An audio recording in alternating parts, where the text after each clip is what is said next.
بسم الله الرحمن الرحيم. قال المصنف رحمه الله تعالى ونفعنا به وبعلومه في الدارين آمين.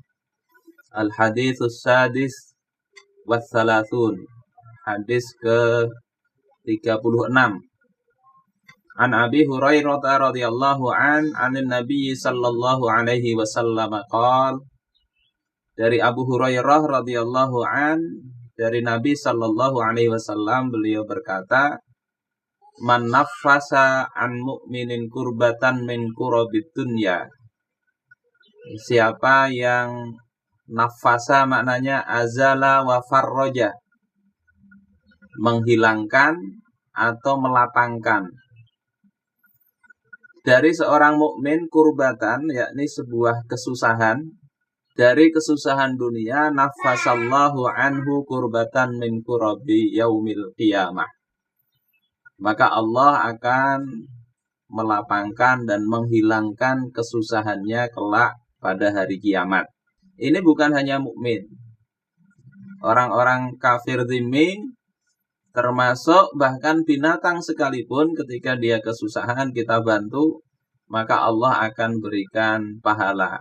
Kenapa di sini disebut mukmin? Itu karena limazidi syarafih wa hurmatih, karena banyaknya kemuliaan dan kehormatan seorang mukmin. Tetapi ada hadis yang lain, misalnya riwayat Ibnu Majah, Rasulullah ditanya, fahalli min ajri in saqaituha, apakah aku akan mendapatkan pahala jika aku memberi minum onta yang tersesat tersebut? Maka Rasulullah mengatakan, na'am fi kulli dzati kabidin harra ajrun.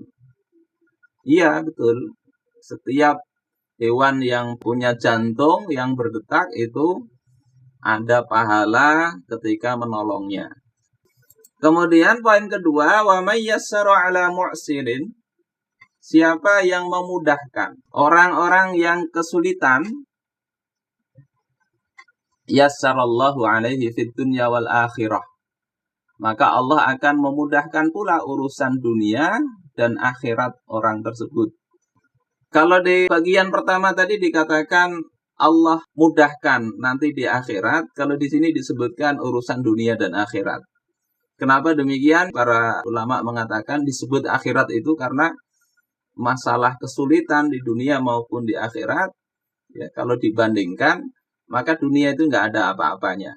Maka dengan disebut akhirat itu sudah cukup sebetulnya. Tapi ditegaskan di sini balasan Allah itu ada di dunia dan di akhirat. Wa may yassara, siapa yang memudahkan, menjadikan mudah, ala mu'sirin, atas orang yang kesulitan. Nah, di sini dikatakan bi ibra'in, bisa dengan dibebaskan, kalau punya hutang dianggap impas saja. Au hibah, atau dengan memberi hibah. Au sodakoh, atau dengan sedekah. Au nadhiratin ila maisarah binafsih, atau dengan memberi tempo. Au wasatotihi, atau dengan menjadi penengah ketika ada orang sedang ada perselisihan. Ini termasuk menjadikan mudah urusan orang lain yang kesulitan.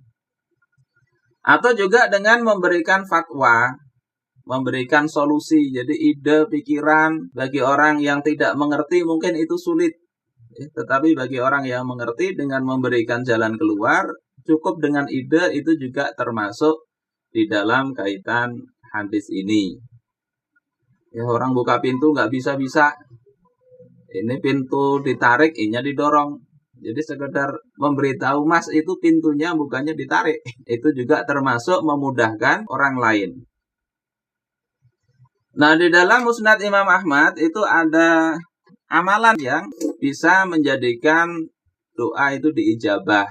Kata Rasulullah, man arada an tustajaba da'watuh, siapa yang menginginkan agar doanya itu diijabah oleh Allah, wa antuk syafa kurbatuh, dan agar kesusahannya itu dibukakan atau dilapangkan oleh Allah, fal yufarrij an mu'syirin, maka hendaklah dia melapangkan, memberikan jalan keluar bagi orang yang kesulitan.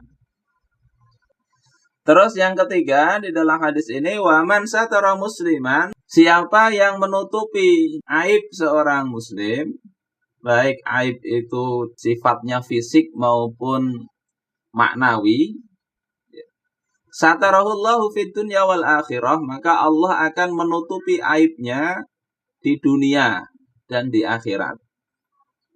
Ini penting nih. Apalagi aibnya guru kita. Makanya ada doa Allahumma astur uyuba muallimina anna. Ya Allah, tutupilah aib-aib guru kami. Karena kadang aib seseorang kalau Allah bukakan, tidak ada orang yang mau menghormati orang yang dibuka aibnya itu. Termasuk di sini adalah aib sendiri. Sehingga ketika orang melakukan dosa, hendaknya dia tidak membuka aibnya itu. Di sini ada catatan ya, di dalam syarah hadis ini saya ambilkan dari Fathul Mubin. Siapa yang ditutup aibnya ini, dan ini hukumnya sunnah ya, yakni man zawil hayat wa nahwihim, yakni orang-orang yang memiliki hayat. Hayat di sini maknanya adalah zahirnya itu orang-orang baik, terkenal dengan kebaikannya. Miman lam yu'raf bi adza au fasadin. Ya, bukan orang yang dikenal dengan kerusakannya. Orang yang baik ini diketahui dia telah berbuat maksiat pada masa lalunya.